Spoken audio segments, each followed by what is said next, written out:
Well, I've been enjoying the conversation very much, and I'm going to squirm here a little. Sort of tying those last two conversations together, and he asked the question, well, what is we? And, if you assume that every warm body in this room has their inner being with them, and I assume that we're all part of the Abraham family of consciousness, then we are just talking with ourselves and creating a conversation. Yes. With two important vantage points that make the conversation more meaningful than if there was only one vantage point. Right. And that there's all this energy in the room, and it gets focused between you on the platform and me in the hot seat, and we create this conversation. And, when the gentleman was talking about the pyramids, I've been watching a program on science about electromagnetic fields and anti-gravity. And they were saying, they used to assume that space was just empty. And they've come to the conclusion that there's a tremendous amount of energy there, but it's just all moving randomly. So a lot of the effects cancel out.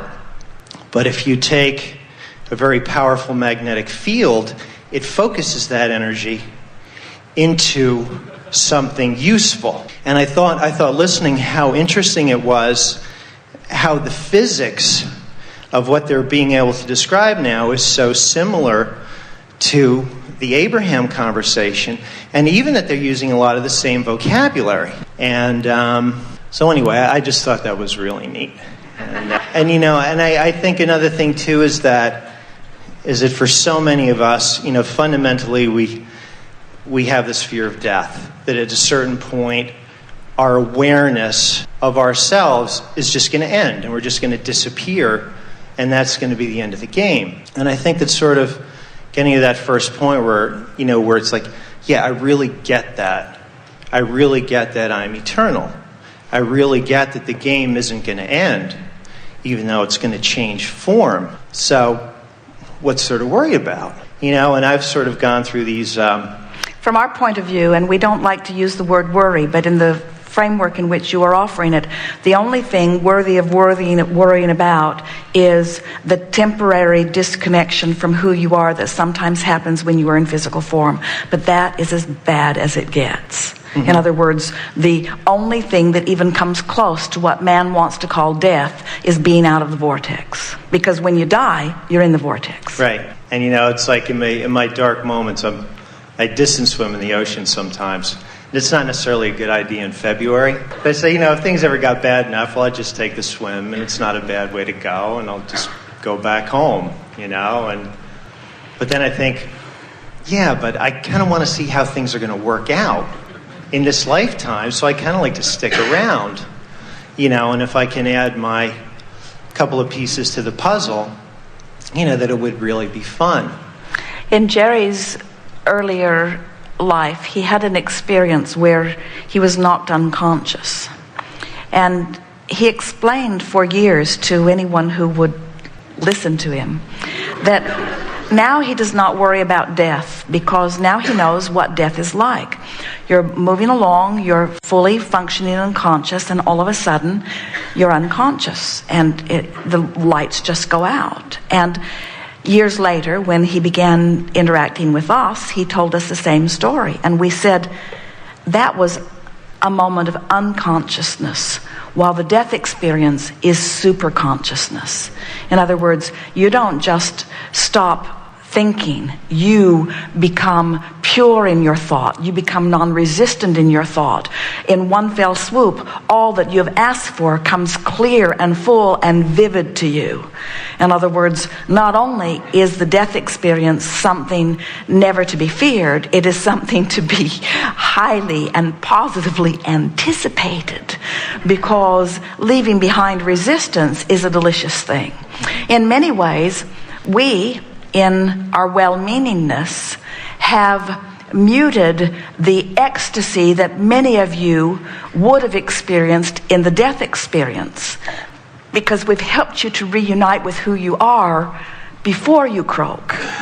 So the exhilaration of leaving all of that resistance behind will not be quite as sweet for you because you've been leaving it behind incrementally. Right. But we think there's a very big upside to that. In other words, imagine being physically focused with no fear of death. Imagine being physically focused with no fear, no resistance of anything. Imagine being in your physical body with all that this time-space reality is inspiring in terms of desire to uplift and make the world a better place and to succeed. Imagine being in your physical body with all resistance to any of those ideas gone, moved piece by piece by those like you who are learning to focus, and the fullness of who you are flowing through you in your moment-to-moment experience. Imagine if every time you talked with someone who was feeling sick or gimpy in some way, imagine your knowing their wellness so in such a supreme clear way that just interacting with you made it impossible for their illness to be.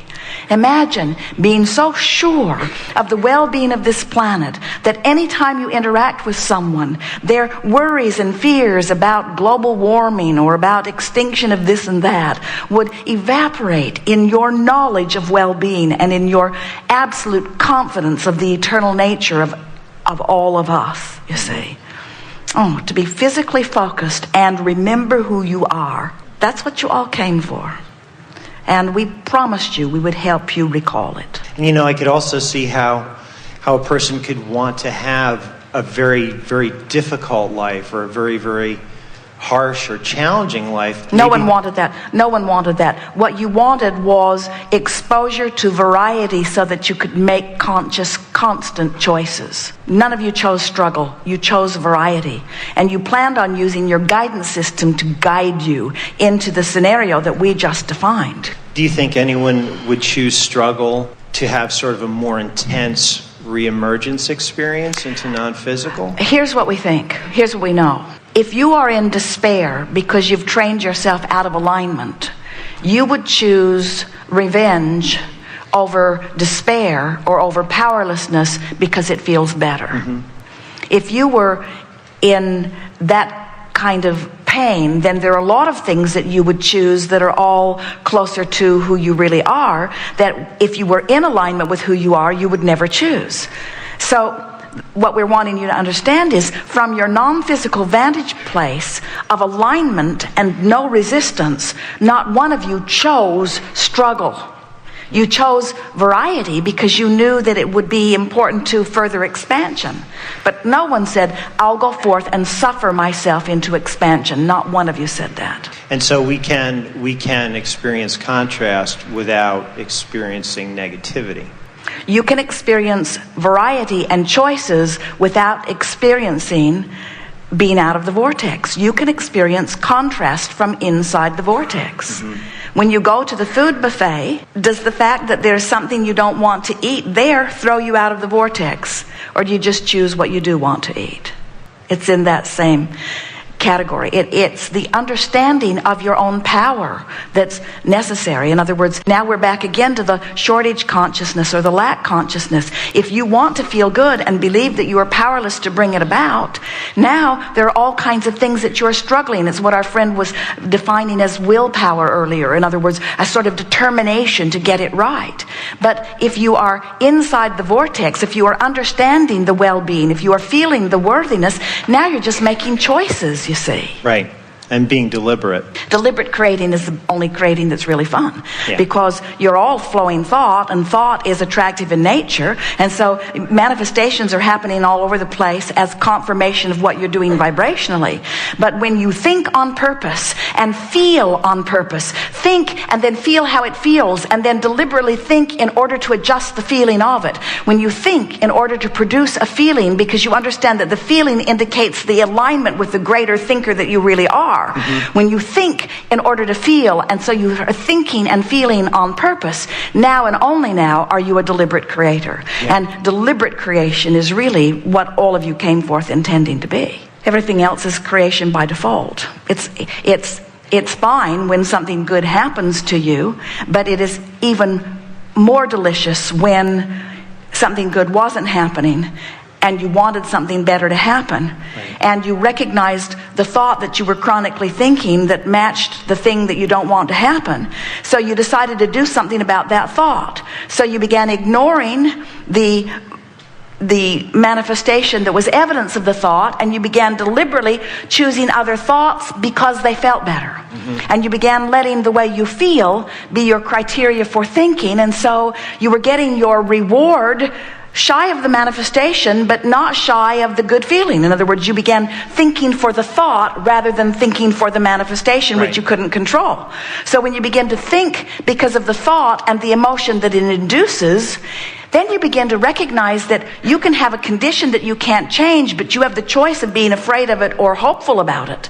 And when you begin thinking in terms of emotion, now you're thinking in terms of alignment. And when you think in terms of alignment, now you're aligning with your power. And when you are thinking in terms of alignment and aligning with your power, there is no lack. Because the only thing that was ever lacking was your power. The only thing that was ever lacking was the fullness of you. Mm-hmm. The only thing, in other words, there is no absence of what you want.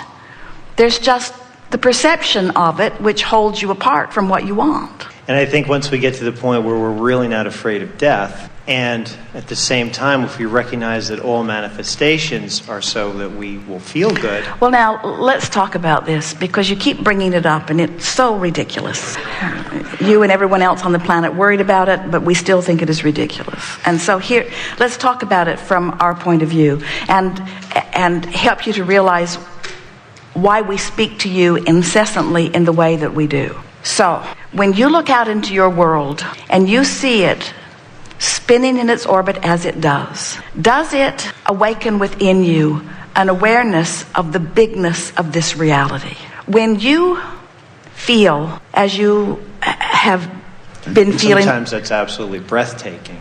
As you feel that breathtaking experience, as you feel the resonance of that broader perspective, which is knowing in its fullest sense, as you allow yourself the vibrational accord or alignment with that broader you, and you feel the wholeness of that, aren't you in those moments, don't you know with certainty the expansiveness that is you? And so, do any of those feelings make it easier for you to accept the thought that we offer as we say, you were consciousness and a part of it is focused into this body, but just a part of it is focused into this body, right, but the larger part of you is that. Right. And then don't you really like it when, after hearing that, maybe even only after hearing it here from us, you move through your day and you notice the difference. You prove to yourself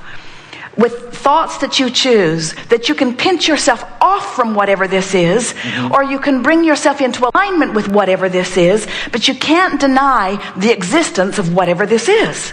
In other words, from your own experience, you show yourself what fear feels like and what elation feels like. Mm-hmm. And when we say to you, this emotional range that you've been feeling all of your life is your personal proof or indication of the existence of the wholeness of you, and now you set out to test it on a day-to-day basis. You're rude to someone and you empty right out of yourself. You compliment someone and you fill right up with yourself. You discover the difference between your clarity and your confusion, your love and your hate, until you have convinced yourself that you have vibrational, thought by thought, mental, directional control over your alignment or not with something. In other words, you don't make up the feeling of love. It's there. It's real. It's not a figment of your imagination. It's not something that somebody else is trying to define to you. But it is something that I'm deliberate about. When you focus and that's the point that we are making. When you come to the place that you accept the reality of this non-physical realm, and you understand that you have some relationship to it, mm-hmm, and then you set out on a deliberate quest to feel your alignment with it, which means you got to live some misalignment in order to really know the alignment. So you let the contrast show you, and you deliberately tune yourself into the wholeness of who you are. Once you do that, then death will never be an issue to you, because you will understand that as the only place that anything that is even remotely like what you think dead is in a moment of hate or anger or jealousy or self-inflicted depreciation.